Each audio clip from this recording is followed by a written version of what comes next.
So that record alone set like 5 records, right? I've always liked weirdos and kind of like that Steve Buscemi meme, you know, like, hey, what's going on, fellow teenagers? I was one of the winningest contestants on Wheel of Fortune at one time. Haven't I told you that story? My short-lived career as a game show host. Driving the diaper truck made me good money. We want to be the Red Bull of adult diapers. You can't buy culture. I don't separate work life. It's just life. And in life, we work.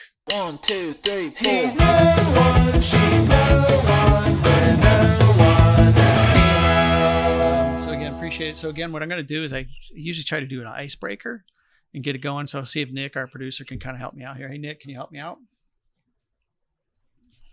What do we got here? Oh, look at this. Oh, boy. So, Kelly. High tech. High tech. So we're going to have you spin the wheel, and we're going to Okay. pick one of the icebreakers and see what it comes up with.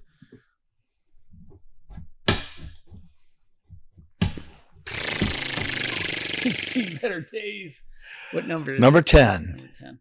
Okay, pick it off. yeah. And then Oh. let's go through it. I got my answers here. Can you solve this riddle? Of course I can. I was one of the winningest contestants on Wheel of Fortune at one time. Haven't I told you that story? Oh, no, but I might have seen it. Oh my God. This video is so sick. It's Hilarious. All right, we're going to play the video up here, but it's in. I just got laughing. Oh, you are brutal. Contortionist, by the way. Contortionist is the word, and that we'll put that slide up here. This is. All right. Oh my. Savage. 200. S. Yes, 1 S. Oh my Everything goodness. else in the vowel. Are you able to solve this thing? I believe I am. Go ahead. Contortionist. Yes. Who's that guy? Who's that guy? Well, $200, but you can add 500. He's to got that way by too using much that energy. word. Do it. It looks Ready? to me Do like it. you'll be able to, judging from your. What do we got Or here? a pretzel, I'd be a good contortionist. Oh God. So good, dude. Like, all right. I'd back forgotten up. about that. How Oh did my. you end up on this show? Like, it's not like you just got on the show. Like you did it. No. You got it. You know, so funny story. My first marriage, my wife said, hey, I like doing crossword puzzles and things. And so she's like, oh, you should go on Wheel of Fortune. I'm like, whatever, you know. So she had actually submitted my name, and I went into a hotel room with a bunch of people. And we played some sort of game, versions of the game. And then at the end, they dismissed a few people and asked a few to stay. And they said, hey, we like you. You're going to be on the show, but we're really long. We'll let you know. So I was like, all right, cool. And then I went back, all kind of all excited. And then days went by, and then weeks went by, and then months went by, and I'd completely forgotten about it. And a year later, I get a phone call, or it might have even been a letter. This is in the 90s, saying, hey, we're going to tape. We want you to come in. And so I was like, oh, cool. I totally forgot about it. And so they said, but here's the deal. We film 5 shows in one evening, and we bring enough people on mathematically so that, you know, we won't get stiffed without a guest, but you're like number 15. So you're probably not going to get on. Just letting you know. All right. You got to come in, because if God forbid something happens, we need you, but you're the last person. So it's probably not, if you want to tell your family, wait, we'll be refilming, you know, pick it up the next week or whatever. So I was like, cool. So I go there by myself. As fate would have it, I'm on the last show. The winner happened, this and that. And back then you could only be a champion for 3 days, and then they kicked you off. So it's the last show. I get on, I solve it, and I win a Corvette. I go to the end. I win a watch and a jewelry and some cash and a Corvette. And I'm calling my wife on the way home. You know, I'm like, hey. She goes, how'd it go? I was like, it kind of went really good, but I won. I'm all by myself. There's no one in the audience to cheer me on or anything. And now I'm a little bit of a prankster, so she thought I was joking. But yeah, so I won that thing, and then got invited back because that was the last show of taping that day. And then I won 2 more times, and so I was a 3-time champion and won like $80,000 or something of stuff. And then they sent me home. But then a couple years later, I got a call, and they said, we're celebrating our 20th year, our tournament of favorites. And we're inviting our favorite champions over the last 20 years. And we'd like you to be a part of it. Wow. So you're playing for charity. We'll fly you out to Orlando, Florida. We'll film it at Universal Studios, and we'll give you some money. And we'll take you to Disney World or whatever. So I'm like, all right, cool. So went down there and they gave us a tour of Disney World and all this stuff. It was a really wonderful trip. They put us up at the resort. And then when we go to this taping, we're going to tape 5 shows. They had a bag of like bingo balls, and everybody drew a ball, and I was the last one to go. Again. I was like, I'll be last. And so everyone picked the ball. I pulled it out. It was number 1. So I was on the first show, and I won Monday and Tuesday and Wednesday and Thursday. And then on Friday, it was the last day I was on. I didn't win that day. Some other woman did, but I had ended up winning $128,000 for the Red Cross. So I'd been on the show 8 times. And at one point I was the winningest person, and no one's been on the show more than me. So that's a really random thing. I'm a little bit, this is just like David Letterman or something. I don't know how you pulled that off. That's like 30 years ago. And what a great way to start. So again, we'll go back into the intros. Icebreaker, hell. Icebreaker. We're there. So again, hey, we're going to start with the intros. Welcome to the CoPro podcast, where creativity, collaboration, all converge. In each episode, we go over branding, innovation, leadership, and we do a lot of storytelling and the journeys of the entrepreneurs, thinkers, and creatives that we talk to. Today's guest is none other than Kelly Vaught. He dropped out of school, turned that leap into BeCore, one of the top country's experimental agencies. Along the way, he set a few Guinness Book World Records, so we'll talk about that. Worked with heavy hitters like brands that we all know, Nike, Red Bull, and more. Kelly's got some real wisdom on building and lasting partnerships and what it takes to land big gigs with his experiential agency. Plus, he's sharing how BeCore culture runs on authenticity and their 10-second likability. You want to learn more about that? If you want to hear more, stay tuned. We're going to learn a lot with our friend Kelly. So thanks for getting up here. And what a great segue to start this thing off. So we're there. It's 95. You got a fancy suit. Were you able to parlay that into any other gigs? Well, then I was in sales of the electric sign industry at that time. But after that show aired, I got a call from a guy who was a TV producer. He produced a show called Supermarket Sweep, I think it was called, which it was like a cable thing, I think. You're running around it was a game show predicated on shopping. And anyway, the price, you had to guess the price? I don't remember exactly. You're given a certain amount of time to go get a certain amount of things to match a number or beat a number. Yeah, I remember that. My mom liked that show. He thought he was going to try to renew it, and he wanted to interview me about possibly hosting the show at the time. Whoa. So that was an interesting thing that I was like, but what happened was he was doing that because his other show was about to be canceled, but they re-upped it. So he ended up not redoing the Supermarket Sweep after all. So that was my short-lived career as a game show host. But it's like people move to Los Angeles to try to get these breaks, and then you're getting these calls, and you're just a guy falling in my grew lap. Up there. I just know. Falls in your lap. Why? That's my strategy. Yeah, that's my business strategy. Like somebody will show up and I'll get a gig. But no, you did it. But then that kind of leads us into this Craigslist spot. Yeah. So at the time I'd been in the sign industry for a long time. It was basically the first job I ever had when I came off the streets was working at a sign shop, and I sort of stayed in that industry for 20 plus years.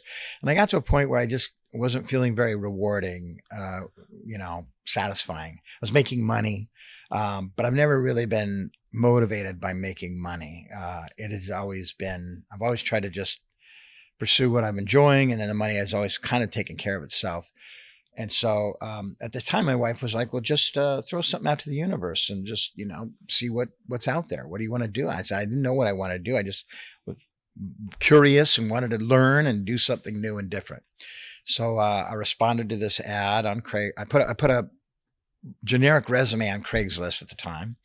And I got a call from this guy, and I go on their website, BCore, and it was kind of a shitty website, really early days of the internet. And And so I thought, well, this looks kind of interesting. Skateboarding, BMX. I love riding motorcycles and skating and surfing. And so I thought I'll go check this out. And I went and dressed up in my suit and my glasses. And I rolled up on this address, and it's a house in Hollywood, right off of Melrose, for those of you that know the neighborhood.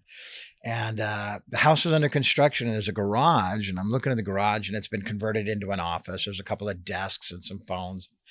A bathroom with no door, just a curtain out in front of it. And so I peek in. There's a guy on the phone. He's like, hi, you and I spoke on the phone. I'm Mitchell. My brother Mark's started the company. He's going to want to talk to you. He's going to be here any minute. And this guy comes jogging in, wearing a t-shirt and shorts, and he's all sweaty. He's been running around the neighborhood in Hollywood. And then he proceeds to interview me from the other side of this curtain that leads into the restroom. And so this was a pretty a non-traditional interview, I would say, but I've always liked weirdos, and I've always not chosen to be like everybody else. I sort of feel comfortable on the outskirts and the fringes. So I was like, all right, let's see what's going on here. And so I said, what do you guys do here? He goes, well, I'm looking for someone to work part-time, kind of answer phones, just help us with our business a little bit. And I was like, well, I don't know much about it, but I'm reasonably smart, pretty good at marketing and sales. I like the category of action sports and stuff. So I said, I'm not really here though to get an hourly rate. I want to sell and help build a business. Is that something you're open to? He's like, yeah, for sure. So I started that day, I think, if I remember correctly, I just sat down and started answering the phone and doing some stuff. And then every day he kept saying, come back. And I was like, well, I thought you said part-time, I was just going to see if I like this thing or not. And, but he just kept coming back. And then next thing I know, a year and a half later, he's like, I want you to be my partner. Wow. You get it. We're clicking. And I was new. And so I had all this energy because, when you're first learning stuff, whether it's playing guitar or surfing, whatever, you're just like, yeah, this is awesome. Let's go do this all the time. I was there. I'd get there. He'd be in bed still. I'd in the office, open it up, doing stuff. And I'd stay till 8, 9, 10 o'clock at night some nights, just because I was just devouring it all. Like what a cool industry. I had not done events or anything like that before. And so anyway, what were the first events you guys were working on? So I'll never forget this. The first event, when I rolled in, he said, hey, me and Mitch are taking off. I need you to watch The Office. I'm like, all right, where are you going? We're going to do an event for Red Bull in Hawaii called the Underwater Rock Run, where they had athletes, divers, lifeguards, surfers, whatever, all compete. And they would dive down, pick up a heavy stone, and run on the ocean floor as far as you could. And in fact, the kid who won it is this kid, Akoni Kama, who's actually a former Red Bull athlete and an employee of mine subsequent to this. But he just blew past everybody. He's a free diver, lived in Hawaii, just not by far eliminated everyone else. But anyway, so that was the first event that I didn't get to go to because I was busy answering phones. Mm-hmm. And then the next one was an event called Blade Raid. I think it's either in Utah or Colorado. I think it was in Utah. And they had the dudes from the Red Bull Air Force would race down a slalom course with these wings, these parachutes, but they would never touch the snow. They would just, maneuver in between the gates. It was like a downhill slalom for parachuting, basically. So those were the first two events I was exposed to, but didn't get to attend. Flashbacks, right? But there's also, again, after a year and a half, there's a partnership on the table. Yeah. And so it begins. And so why go into, again, why do you think this, how long have you guys been a partnership? 25 years. What's the secret formula, again, for those folks that are thinking about having a partnership in any type of business? Like, why has yours succeeded so long? Statistically, it doesn't work that way, right? Just for a business to last 25 years is statistically an anomaly. Yeah. So congratulations. That's huge. And then a creative to you too. Well, thank you. Yeah, you're doing all right too. So it's like, it's fun to get past some of these statistics that kind of look like roadblocks. But then there's some secret sauce that kind of keeps the partnership going. Like, what do you attest to that relationship lasting so long? Yeah. A partnership is dependent on both parties, or three if you have three partners. I think you did it one Yeah, time. we got if you three don't here. Still. So I would say a couple of things. One is there's got to be trust. So where are you finding your partner? Is it a family member? Is it a school friend? Is it someone you just met, who's got money or access or something you think you need? Partners come from a variety of circumstances. Whatever those are, there's got to be trust. There's got to also be, which is tied to trust, is vulnerability, this willingness to sort of share, give up control or whatever, so that the two combined are more powerful than two individuals or just one individual. I think that I came in after the fact, and so I didn't claim to know anything. I knew I didn't know anything, and I was willing to learn, so that my ego was checked at the door in that regard. I think egos are a challenge to partnerships frequently, has been my experience. Right. Mark, to his credit, doesn't ever let things sit. He attacks them. There's an issue, let's get it done. Face on, like boom. Address it immediately. Let's get a solve and move on. So, and I'm non-confrontational. I like to sit with things, think about it, maybe make sure I'm not rushing to judgment, whatever. So that yin and that yang right out the gate was sort of our balancing act. He also gave me some freedom to bring ideas to the table. He was just building this agency. He'd started it before I joined him, but it was still pretty nascent. And so I think not having to feel like I had to conform or fit into some sort of pigeonhole, that gave me a sense of freedom and ownership and the ability to take some risks or chances maybe, or try things out. And he was open to that too. So flexibility, I guess I would throw into the mix, is this willingness to not be rigid about things. Success is a wonderful thing that helps people, makes life a little easier when you're having success. And so we had some early successes, and at the same time facing some difficulties and overcoming challenges together, kind of bonds you, right? Whether your personal relationships or professional. So I those are the basic foundational reasons I think we've lasted so long. Let's take a step back for the audience too. Again, he's like, tell me what your job descriptions are between the two partners, and then really what is an experiential agency? Yeah.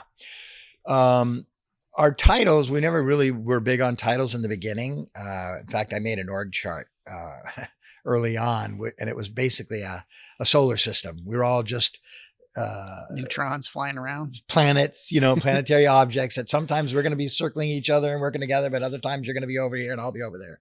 There's no boss or hierarchy. That was the idea. It was kind of be egalitarian. We're all in this together. But Mark has always been the money guy, meaning he's been responsible. Like in the early days, his house was, the collateral for our credit lines or this or that. He had to worry if people's checks were going to clear every week or whatnot. I didn't have that burden. And so that gave me the freedom to stay fluid and loose and optimistic and help him not get too bogged down when it was scary. And I trusted him, so I didn't worry about that. I wouldn't have worried about it anyways. But so that was our difference. I was more of creative and culture, and he was finance and tenacity. I mean, the guy's a bulldog. He writes things down and makes a list every day. And if he doesn't get it checked off today, it goes on tomorrow's list. And so he's very disciplined in that regard. And he's, there's a common refrain that he uses. I've been chasing that guy for years. I tease him about all the time. The money he's made off Nike, it might end up being like $5 an hour when you consider for 20 years. He was just chasing and chasing and chasing. But he let me bring the cultural aspect to it and the humanizing. I always wanted to make sure our business was people focused.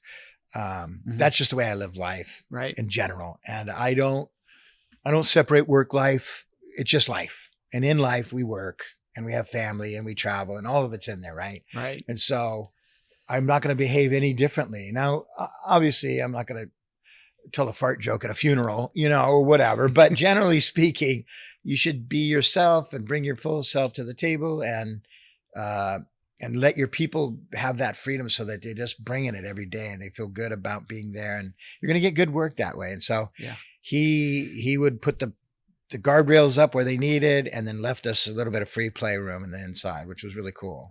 What I've always been impressed with is the culture that you've built for your brand, BeCore. And again, it's spelled BeCore. Mm-hmm. And the one thing that I really tuned in on was, again, the 10-second likability rule. Yeah. What's that all about? So that's Mark's deal. That was something he came up with when we first met. He believes that within 10 seconds, you're going to know if you like somebody or not. Right. It's kind of an intuition thing. And so couple that with his restaurant experience where, he's managing a restaurant. His goal was to make sure that I know that Trevor needs that water filled before he even realizes it needs to be filled. Mm-hmm. Proactive, attentive, ahead of it. And in that, though, he sort of adopted this awareness that there is a 10-second likability period of time. And so while not saying go out there and try and fake it, but just recognize that first impressions matter. And so that applied from pitching to hiring, but to the guest experience when we're creating an event, like, what's that first impression everybody's getting? So that just kind of permeates everything he does through business and life. But again, I think it's super important because the experiential thing is a live experience, something that we've all experienced in some way, shape, or form. But what I kind of understand is like that person that is representing the brand that's sitting at the booth or whatever you guys have built has to be likable. Yeah. It's like HR, I think, could learn something from you guys is how to hire for that.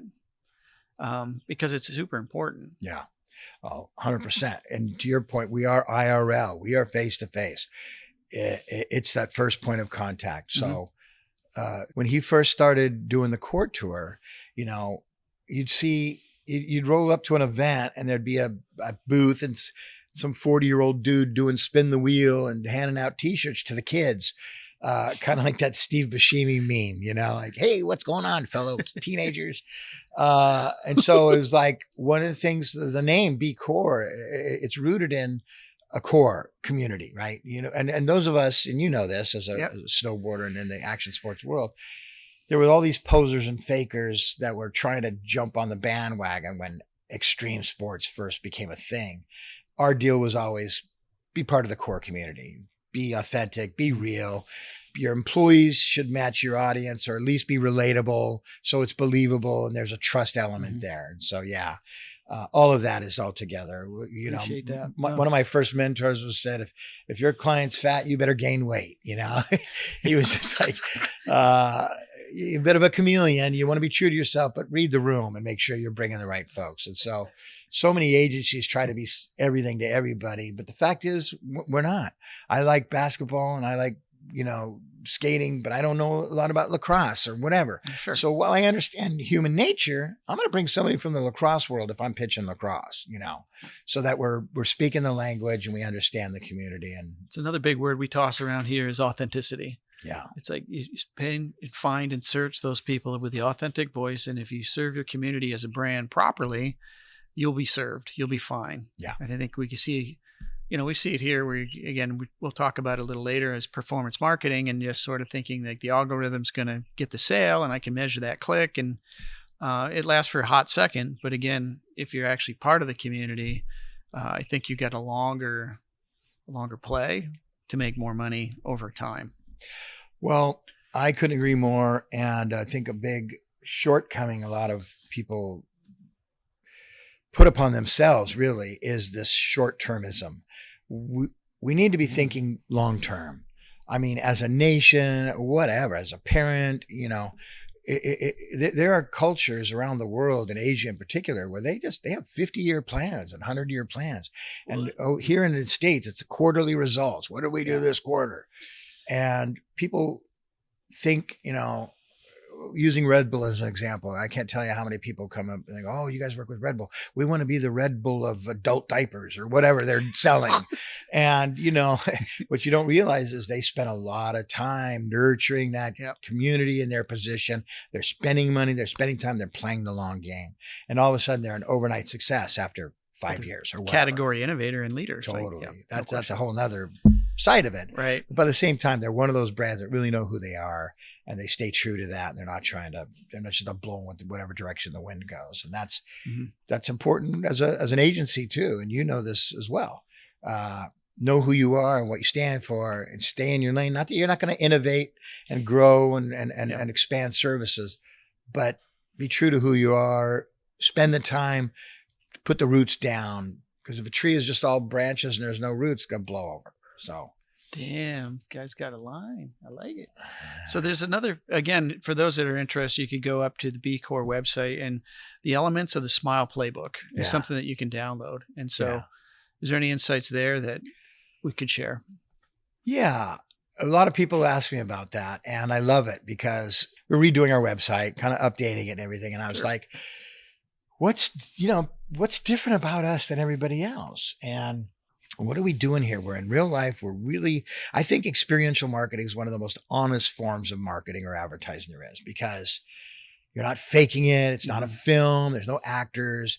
The product is there. You're going to try it out, and it either does what it says it does or it doesn't. That's on the brand. That's on the product. We're just giving people an opportunity to really see. So we are tapping into that emotional quotient, and we're trying to, I frame what we do as trying to improve people's lives. Hopefully, whatever product we're shilling is filling a gap, solving a problem, doing something that's going to improve someone's quality of life. So I prefer to view it as that's what I'm doing here. I'm not trying to pick your pocket or steal your money or sell you something. I'm trying to help you improve your quality of life. And so we want people to be in a receptive mood, right? And a lot of times what we're doing is we're giving away things or providing an elevated experience or access or hospitality. And this is creating smiles. And so I said, well, let's lean into that. We are IRL. And again, 20 years ago with the internet and digital, everything is becoming a digital this and that. And everyone's worshiping at the altar of data. And I'm like, we're just out here in the real world with real people doing real shit and making people feel good. And when people are smiling, and then they're receptive. And so they're in that emotional space where they're going to be receptive to your offer. Yeah. So it just made sense. In a different spot. That's a healthier spot, stickier spot. 100%. And so there's a book called The Element of Style. And so we just sort of played off that and said the elements of a smile. We took it a step further. We used to say, what's a smile worth? Hell, I don't know, but we sure do create a lot of them. Well, we took it and said, you know what, let's own that. We do know what a smile is worth. The smile has value because of all the reasons I just said. So we thought, let's stand for something that's going to set us apart from everybody else. And then we'll create this perceived value of this downloadable book that I'm sharing for free. And, there's a value proposition that I'm offering too. And I can't tell you how many times people have responded to that and said, that really got my eye. It's so unique and so different than what everybody else was saying. So it's a little bit of I don't want to say it's a gimmick, but we purposefully said, let's put a stake in the ground and stand behind something. Well, I see it as, again, part of your brand. And again, for incoming employees, they see this and get a vibe as they can through the website without actually coming to actually interview with you folks, et cetera, to whether opt in or opt. And so I think you're going to get the better selection of employees that actually want to be part of your Smile program. I think for a client as well, it's like they want to work with agencies that they like to get on the phone with, not have to torment themselves to get through this call with their agency partner. And so I think it gives them another insight as to, like, these guys look like they're fun to work with, and it's marketing. It should be fun, right? Like, our customers are people too, man. I mean, we're in the B2B2C business essentially, right? You and I, we work with the brand. Yep. We're a brand, we're business, but at the end combined, we're serving our audience, which is the general public. But the buyer, your client, your customer, whatever, they're human too, man. And so, they want to work with people that they like, that they trust, that they want to do things with. And of course, we want to make them look good. Right. You and I were talking about that earlier. Our job is to make our clients' life better and easier. Pretty simple. Yeah. Well, it brings up a point for me is like getting to work with your team for the first time. So I'll put up a picture here. This is Nike 6.0. And we got to do the U.S. Open of Surf with Hurley down in Huntington Beach. And I think that was a 2 or 3 year deal. And, you know, in transparency, again, it's like we're kind of a newer agency. We'd beaten Wieden and Kennedy out to do this work because Wieden and Kennedy is the agency of record for Nike. But we had this area of expertise within action sports. So we were the go-to agency, and it was just like a rockets ride. And then this came up. And so I was like, oh no, BeCore, because they're introducing, like, we're going to work with BeCore on this. And we're thinking we have to deliver this experience. But what I learned in that was like, these guys are experts at this. They freaking crush it at this. And we actually got to collaborate with somebody that had way better skills to make this experience happen. And it was so fun to collaborate with you guys because, you know, Lou and our creative team were saying, hey, here's the idea.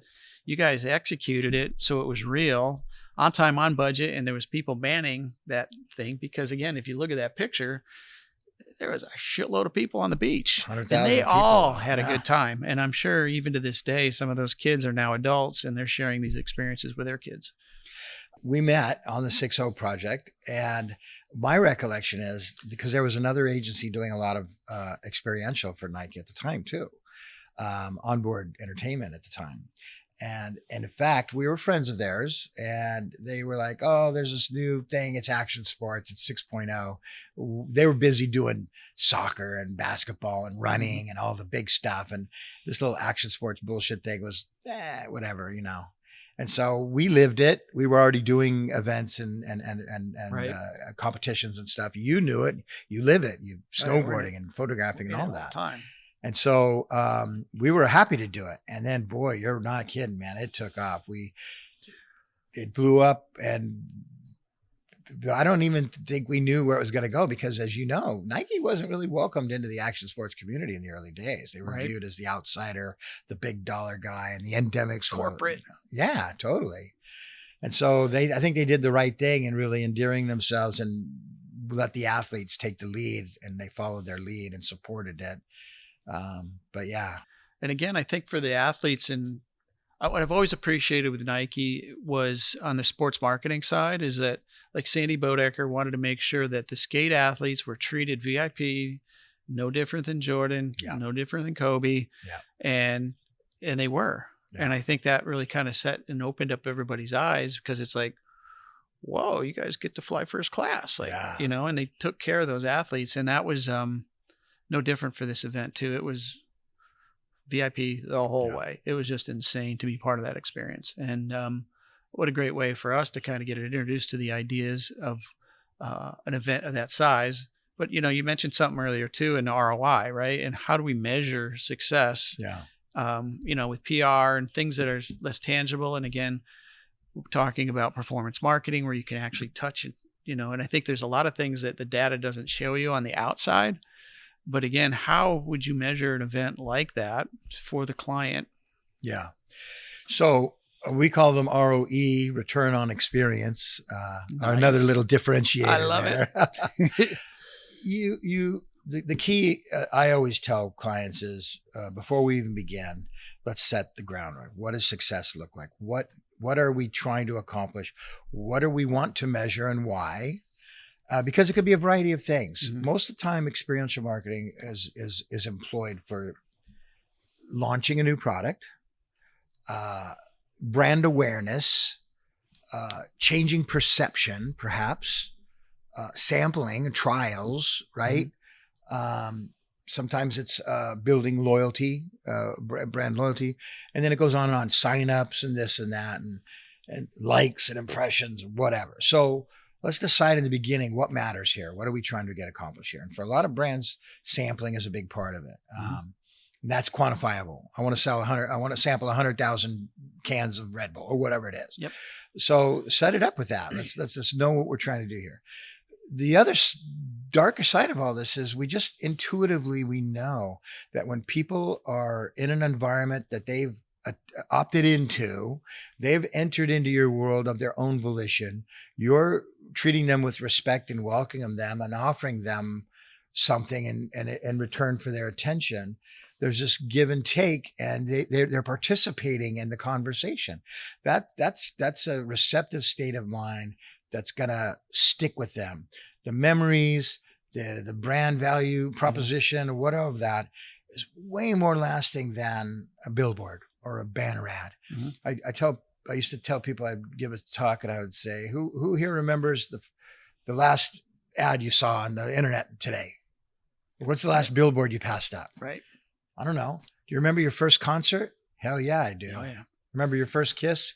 No doubt about it. Right. Those tactile IRL moments are quality. They may not have the quantity of a billboard, but that billboard, if it's selling a women's dresses, 50% of the eyeballs are not even appropriate. So yeah, you've got 1 million cars saw the billboard, but only the product's only valuable to half of them. But when you're doing what we do in the real world, those touch points, they're lasting. When I tell my 10, 20, 30 friends, that's meaningful. I mean, we all ask our friends, hey, I need a mechanic. Who do you use? What's a good restaurant? That peer review is trusted a resource. So the quality of those touch points are far surpass general advertising. Well, it's like two forks in the road for me here. There's some curiosities. One is world records. And then I definitely want to kind of go into what does an experience agency do during COVID, right? You pick a lane. What do you want to talk about? Let's talk about world records right off the bat. It's a funner. All right, here's one that I thought was pretty interesting. A funner thing to talk about. We're looking at the biggest paper airplane. The world's world largest record paper airplane. What the hell, dude? So that was brought to us by another agency, an ad agency, BBDO, if I remember correctly. Those guys. They're big. So yeah, we want to build the world's largest paper airplane. We love that kind of stuff. That plane was 45 feet long and about 25 feet wide, a delta shape. Yep. Made out of all paper products. So there's I'll show some video here. Yeah. So there's some cardboard and this and that and glue, but all paper, no fiberglass, no anything else. And I called Art Thompson and I said, hey, Art, we've been challenged to maybe build the world's largest paper airplane. And Art goes, well, I built a 15-foot paper airplane when I was 12 years old. I'm like, of course you did, Art. That's why I'm calling you. The guy is just a maniac on what he's done. You gotta have that guy. Yeah, I know. And he was working on Stratos at the same time. So it was a little bit stressful, challenging for him to work on the project. But we ended up going out to the middle of the desert because the FAA was like, well, this is an unmanned aircraft. Where's it going to go? How fast is it going to go?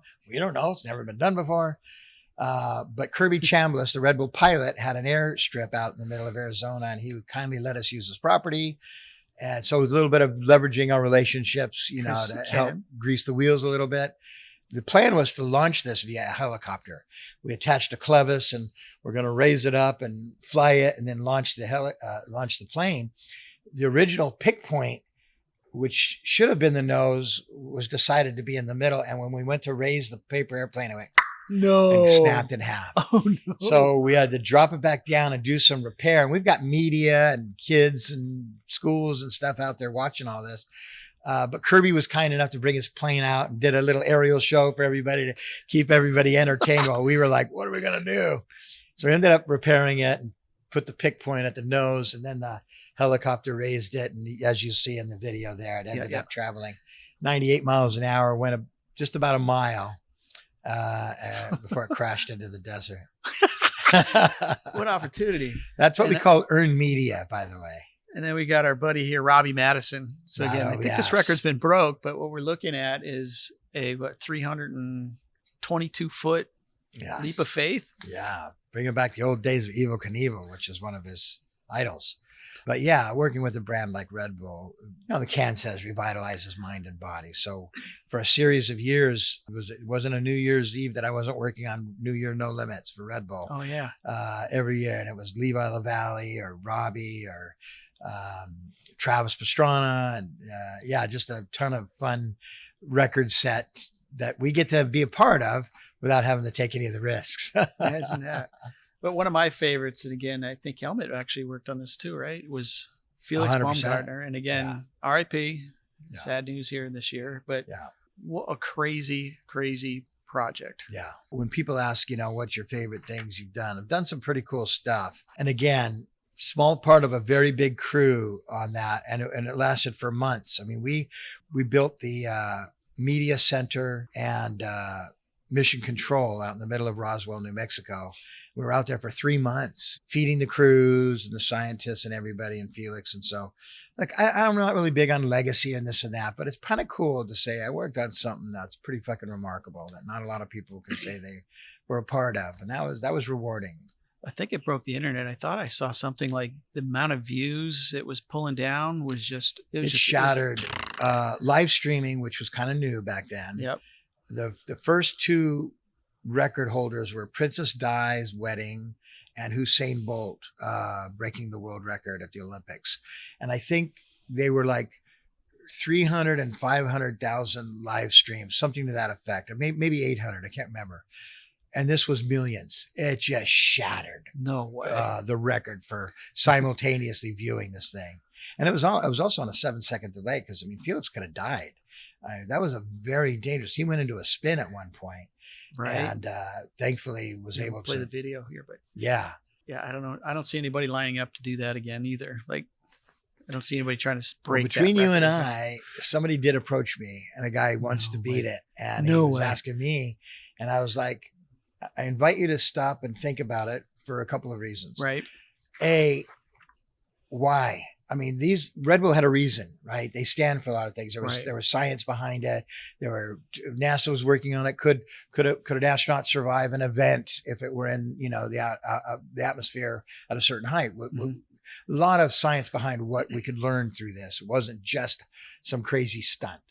And then 2, once somebody's already done it the first time, the second time to beat it just doesn't have the same juice as that. Oh my God, it's never been done before. And even though Joe Kittinger had done this in the 50s, right, it was under completely different circumstances, and it wasn't to set a record or And he was there. And he was part of this whole part of the project, whole story. yeah, throughout. And there's a spot where I think I remember he went through the sound barrier. There's a sonic boom. He did break the speed of sound. Yeah. Like a human being can break the sound barrier. That's so that record alone set like 5 records, right? The highest jump, breaking the speed of sound, fastest terminal speed of body, dive done. I don't remember what the other ones are, but there were several records that were broken.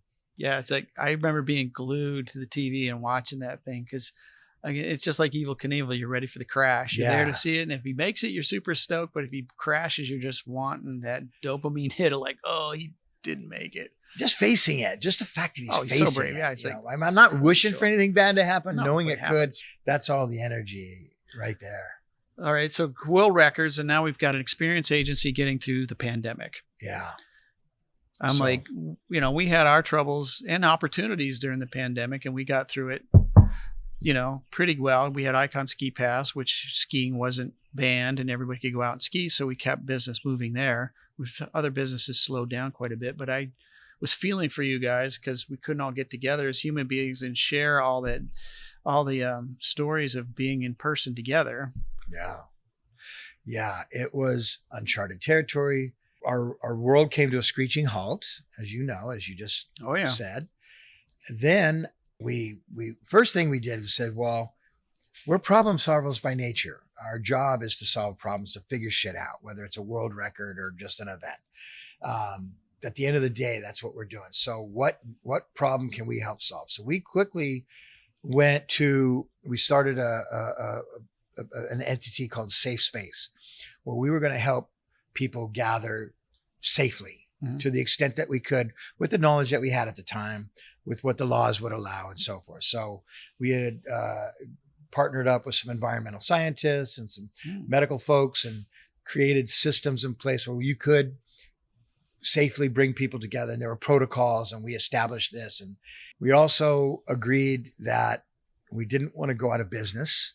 We didn't want to let all of our employees go. Didn't have any money coming in. How do you do all that? So we collectively agreed we're all going to just take major pay cuts first thing out. Let's just try and tighten our belt, squeeze out, stretch out as much as we can.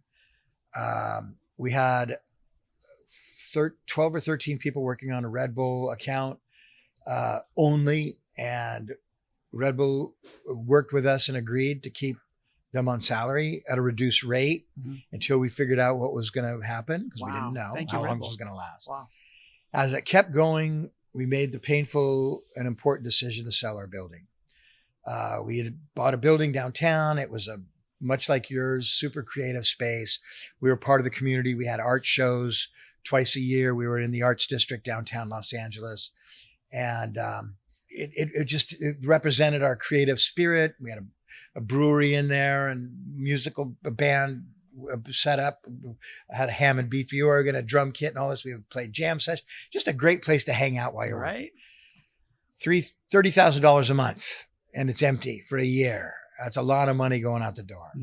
So we said, look, we've already working remote on Fridays at this time anyways. We were giving everybody Fridays to work from home so they didn't have to battle traffic. So we'll try this remote work. We'll get some capital, liquidity out, sell the building. We started in a garage and bought the building. If we had to do it, we could do it again, I figured. We did it once before, so it wasn't too fearful. And that'll give us some liquidity and we could keep people on salary. So we maintained probably 80% of our staff, a little bit of a cut, pivoted to safe space, wrote it out. And I mean, I don't really know. I feel lucky, blessed. You're still here. You know, is it deserved or earned? I don't know, but super grateful to have survived it. Absolutely. And that brings up the next logical evolution from that period of time is remote working. Yeah. And so again, I hear you sold your building. I assume you're working remotely with your teams. How's that going for you? Because you really talked a lot about culture and keeping people together. And I can feel that connection with your staff. And then now you're remote. Like, how's that all going? How are you managing to keep people, motivated to want to work for your company when they could work for anybody, right? Yes, it is a challenge. I think we're doing a good job with it. We are still 100% remote work. In the very beginning, everybody loved it. They were super appreciative. We all realized, oh my God, I'm spending 10 hours a week just commuting or more, depending on it. All that time back. People needed to be with their children if you had them, or your pets, or this or that, the pandemic. And so there was just a sense of calm and peace. Okay, I'm here. I don't have to run away. And so that helped everybody kind of deal with it in the early part. And we asked everybody, how do you feel about this? As it started opening up again, we took a survey. Do you want to go back into the office? Do you not? 80% or more wanted to continue to work remote. And so that part of the culture, why that's part of the culture conversation is it's this exchange. We're all in this together. You have a say. You have a voice. At the end of the day, the boss has to make the final call, or nothing would ever get done, of course. But generally speaking, we always try to make sure everybody has input and we weigh it all. And so people feel like, okay, at least I had a say in this. And they wanted to keep it that way. The pluses are people are very productive. Our work is getting done. And that's always been my approach. I've never been a butts in seats or how many hours or what. It's like results. Get it done however you want. Don't break any laws, treat everybody with respect, do the right thing.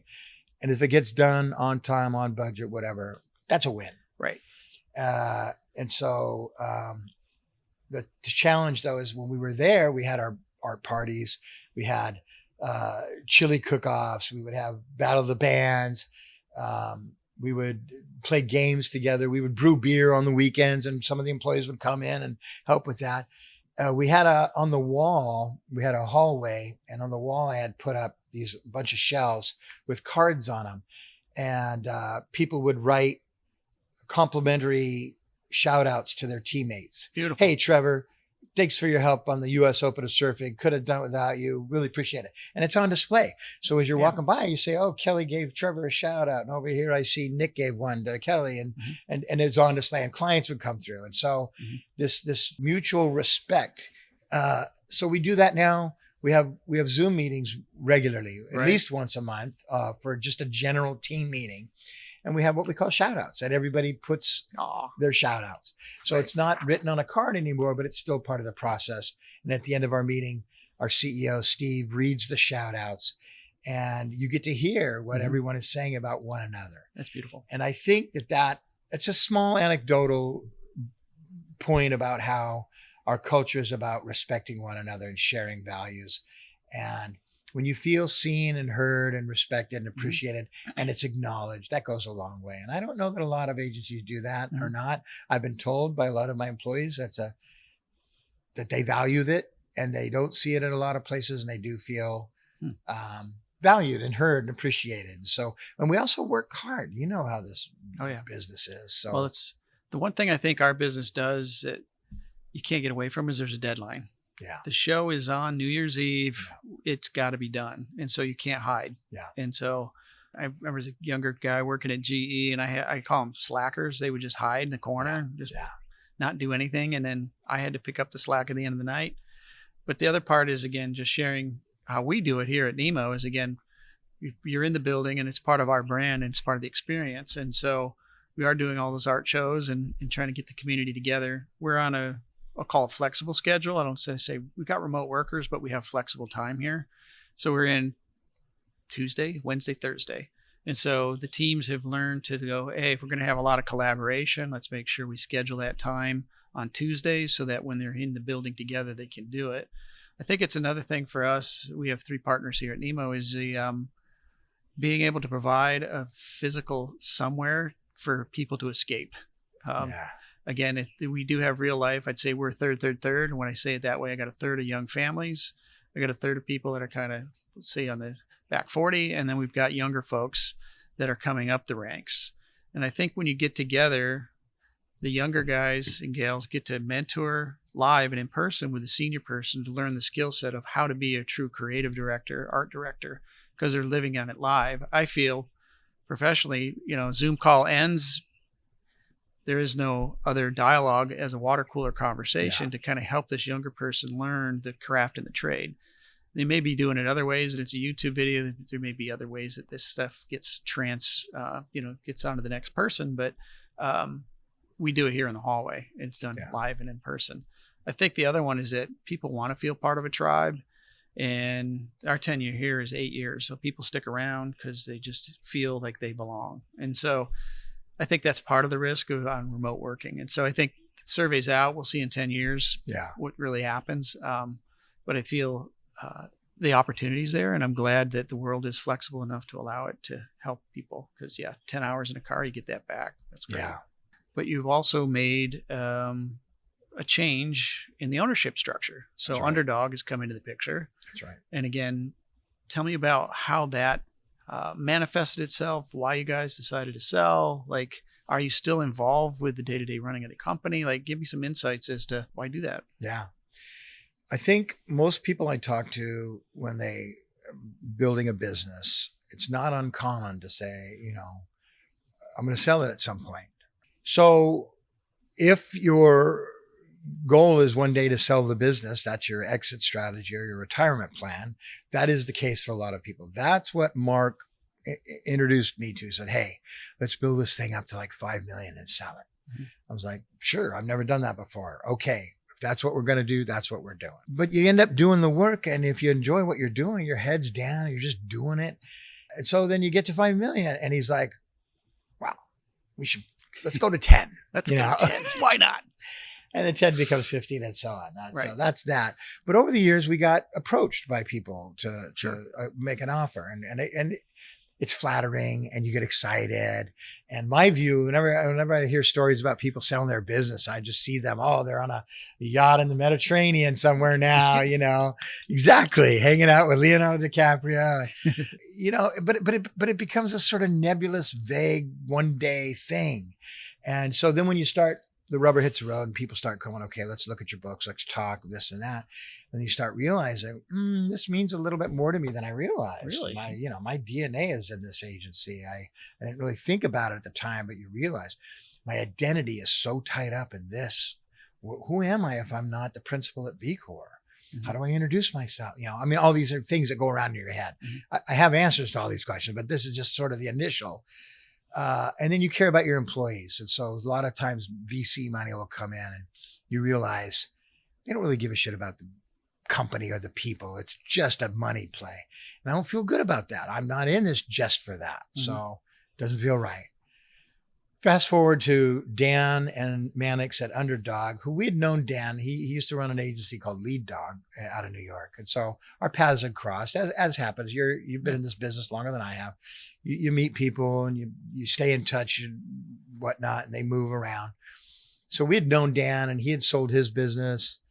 And he said, then went and started Underdog, and then said, hey, I've been charged with finding an agency. And so since we knew Dan and we were comfortable with him, that made it a little bit easier. And we realized he doesn't want to change our structure, doesn't want to mess with anything. Everybody says they want to buy you because what you're doing, and the first thing you want to do is change everything. It's like, why'd you, but anyway.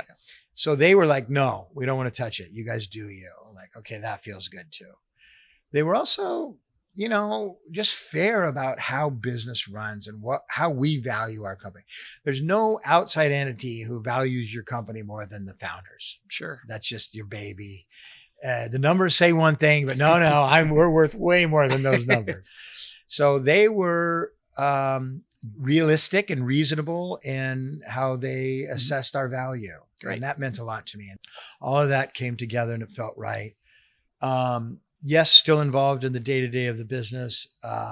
And one of the things I learned early on, and for anybody out there who's thinking about selling your business, especially a small business, and I know you and I've had these conversations before, a lot of people talk to us, you have to make the company as valuable without you as it is with you. If you are the heart and soul of the money of the company, nobody wants to buy that company because all they really want to buy is Trevor. They want your relationships, your smarts, what you do. And that's just not transferable. Right. So we had to realize that I had to let go and let other people have some of the responsibility, some of the accolades, whatever you want to call it, Right. Own the relationships and make it so that the entity could run without Mark or I. Now that takes some humility. You got to check your ego a little bit, but in the long run, it's going to pay off. All right, let's play speed round. You ready? I don't think know. too hard, but just this little fun action here. So again, it's like, would you rather listen to an opera or surf band? My daughter's an opera singer, so I love to hear her sing. But I grew up listening to surf music. There's low straight jackets today. There's bands out there. I play surf music still. So the next question is guitar or ukulele? Guitar. I love the ukulele. I love all musical instruments, but guitar is my go-to. All right. So if you had to be in the diaper delivery business or the carpet layer, which would you pick and why? Well, you probably know this. I've been both. Oh, really? My first job was driving a truck for Diety Diaper Service. I was 16. I'd had my license for about 6 months, and I'd been hired to sweep the floors. I was cleaning at the diaper factory, and one of the drivers left, and I went to the owner of the company. I said, "Hey, I know that guy so and so's gone. I'd like to apply for the job as a driver. My record's immaculate, all 7 months of it." And the guy gave me a job. He looked at me, started laughing. He's like, "You got to be kidding me!" And he gave me a job. And then I also laid carpet in Palm Springs where it was 1,000 degrees. It was the worst thing you could ever do. Driving the diaper truck made me good money, but I had to tell girls when I was dating that I was in the linen business. It's not a good pickup line to say you're picking up stinky diapers. And because you're outdoor more, laying carpet's more physically demanding, to be candid, than driving a diaper truck. So I was cool with the diaper delivery gig. It made me good money. I'm able to have my own apartment, car, and job before I was 17. Right. So. And one of the questions we ask here as a branding agency is like, which brands are crushing it right now and which brands need a little help? Yeah. I think that Nike is one of our biggest clients and they are crushing it. And at the same time, they're still learning lessons also. When they leaned heavily onto direct consumer, kind of got away from storytelling a little bit. I think you saw performance marketing, how important that storytelling is to their DNA and their brand. So there's an opportunity for them to reclaim that or I don't want to say that they're horrible or they're hurting. I just think there's opportunities for them to continue to lean into what they've known for and done so well. Mm-hmm. I also see again, like you've got a big heart and you're involved with a lot of nonprofit work. And so there was First Chair fundraising was one. Yeah. I mean, there's so many. Like, Yeah. can you tell me a few of those stories? So as someone who was on the streets as a kid, and somebody gave me a break one day, Charlie Lamb at the Huntington Beach Sign Company. I used to hang out there all the time and just sweep floors and help them out and paint banners and do whatever. I loved lettering and graffiti. And there was this little sign shop I would hang out. He finally just put me on the payroll one day, and it changed my life. It got me off the streets, and I got a career, and I spent 20 years in the sign industry. And so I guess I just immediately organically adopted this idea of trying to help others. I valued it. It helped me so much. It seemed like such a simple thing, and yet it profound impact on my life. I want to do the same. At the same time, I'm just a knucklehead. I don't really have any special skills or secret stuff, and I don't really like expert thought leader people who claim to have all the answers. Rubs me the wrong way.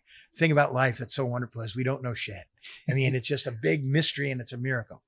So I just said, well, I want to help others, and I'm going to try to do that whenever I can. So that from the littlest thing to just giving people the time of day, when I get approached on LinkedIn or whatever, I try not to waste my time, but I'm also not going to be dismissive right out the gate. And I was approached early on by Steve over at Stoked Mentoring and Constance Beverly, who's now at Share Winter, to be on this board to help. I'm like, I don't know what it means to be on a board, never been on one, but I'm happy to share what I know and be helpful. So I've supported Music Forward because I love music. I supported Stoked Mentoring and Share Winter because it's just action sports, part of my life, what I do. If there's something I know a little bit about and I care about that community, then I want to help support it if I can. I don't need the accolades. I don't need the attention. It's my own personal thing I like to do. And now we've come closer to the end, but again, what would be the legacy for BeCore in one word? Boy, that's a great question. I should have some sort of pat answer. It's rooted in respecting everyone, making people feel acknowledged and listened to and part of the team, having integrity. Those are the things that we value and we encourage. An entrepreneurial spirit. I want, going back to when I say I'm more results oriented than how you do it, I want you to take ownership. I want you to take pride in your successes and celebrate them. And I'm going to support them. I'm not going to tell you how to do what to do unless you ask me and you want that. But I'm going to try to give you the tools to accomplish great things on your own. And I'm going to learn from you as much as you're learning from me. That's the beauty of community. Sounds like collective progression to me. It's part of our podcast theme. So I want to make sure too, if people want to find you, reach out, try to get a job at your company, where can they find you? So we obviously BeCore.com is our website. We're on the socials, LinkedIn and Instagram, but primarily our website and LinkedIn is where we interact with the business community. And that's not only clients, but prospective hires. We're hiring right now. I'm trying to fill 10 positions. Shut up. That's amazing. It's a nightmare. No, it's great. I love but it is good. Stories. I'm grateful for it. I'm sure. grateful for you. Well, we're unicorns in a way. 25 years in this business as small independent shops, right? In a difficult category, going through a global pandemic. I want to congratulate you. Thank you. I've known you for a long time, and I just have such tremendous respect for you and appreciation for you. I was super honored that you even invited me to come up and do this because I watch them and I know you're the real deal. And I value that so much in a world full of charlatans and thought leaders and professionals. You just bring it and do it every day with the humanity that the world needs. So I just want to give you personally my props and kudos, and I appreciate it. Grateful for our friendship. I'll tell my mom. She'll get a kick out of it. Right, Mom? She watches every episode and then critiques my ass and runs me up and down the ladder, but that's good. Hi, Mom. Hi, Mom. All right, we're out, buddy. Thanks, you. Trevor. Appreciate it.